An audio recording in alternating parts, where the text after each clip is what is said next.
আমি কখনো কারো মন্দ চাই না, কারণ মন্দ চাওয়া নিজেকেই ছোট করে দেয়। কেউ দুঃখ দিলে আমি কখনোই দুঃখ ফিরিয়ে দিই না, কারণ কষ্ট সরিয়ে দিলে কষ্টই ফিরে আসে। সব কিছুর উত্তর দিতে হয় না, কিছু নীরবতাই সবচেয়ে বড় জবাব হয়ে দাঁড়ায়।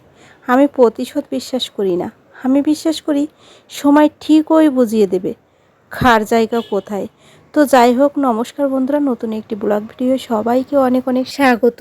তো আজকে আমি রান্না করব আমার মেয়েদের খুবই পছন্দের চিকেন রোস্ট। তার আগে তোমাদেরকে বলি, কে কোথা থেকে আমার ভিডিওটি দেখছো অবশ্যই কমেন্ট করে কিন্তু জানিও। আর আমি চিকেন রোস্ট রান্না করার জন্য চিকেনগুলো আগে কেটে আমি লবণ আর লেবুর রস দিয়ে মেখে রেখে দিয়েছিলাম। আর এখন একটু হাই হিটে আমি চিকেনগুলো হালকা ভেজে নেব।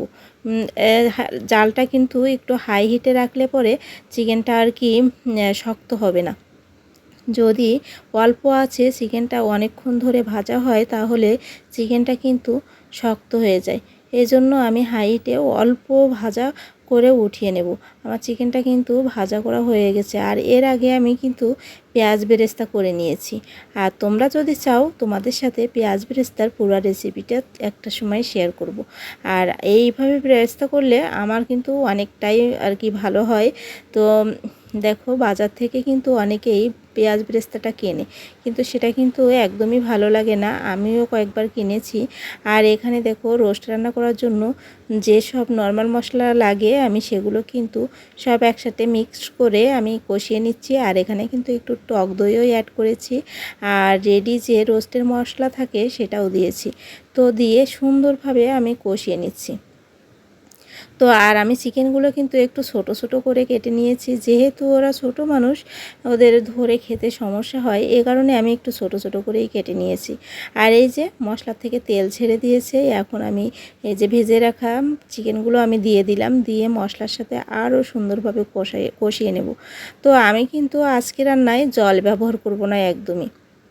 আর এই সময় আর একটুখানি বেরেস্তা আমি গুঁড়িয়ে এই যে মশলার সাথে কষিয়ে নেব।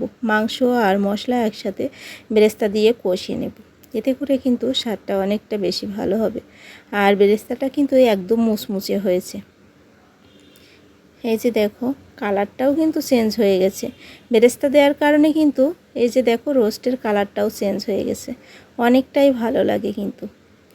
আর এই যে ঢেকে ঢেকে কষিয়ে নিলাম। আর এখন আমি দিয়ে দেব জাল করে রাখা দুধ। তোমরা চাইলে গরুর দুধ ব্যবহার করতে পারো, আমার কাছে যখন থাকে তখন ব্যবহার করি। এখন এই মুহূর্তে আমার কাছে গরুর দুধ আনা নেই, এ কারণে আমি গুঁড়ো দুধ আমি জাল করে রেখে দিয়েছিলাম, একটু ঘন করে জাল করে রেখে দিয়েছিলাম। আর আজকে জল না ব্যবহার করে জলের পরিবর্তে আমি দুধটাই ব্যবহার করব। তো দেখো, আমার মাংসটা কষানো হয়ে গেছে মশলার সাথে, আর মাংসটা কিন্তু সিদ্ধও হয়ে গেছে। আর এ পর্যায়ে আমি দুধটা দিয়ে দিচ্ছি। দুধটা দিয়ে আর একটুখানি ঢেকে ঢেকে জাল করে নেব। আর এমনিতেই আমার মাংসটা কিন্তু সিদ্ধই হয়ে গেছে কষানোতে, এখন শুধু দুধ দিয়ে চাল করলেই কিন্তু রান্নাটা হয়ে যাবে। এই যে দেখো কি সুন্দর হয়ে গেছে, উপরে কিন্তু তেল ছেড়ে দিয়েছে। আর এখন একটুখানি বেরেস্তা ছড়িয়ে দেব। আর এই বেরেস্তা দিলে আমার মেয়েরা কিন্তু যে কোনো আর কি রেসিপিতে অনেক বেশি পছন্দ করে। তো আমার রান্নাটা শেষ হয়ে গেছে, তোমাদের কাছে কেমন লাগলো অবশ্যই কমেন্ট করে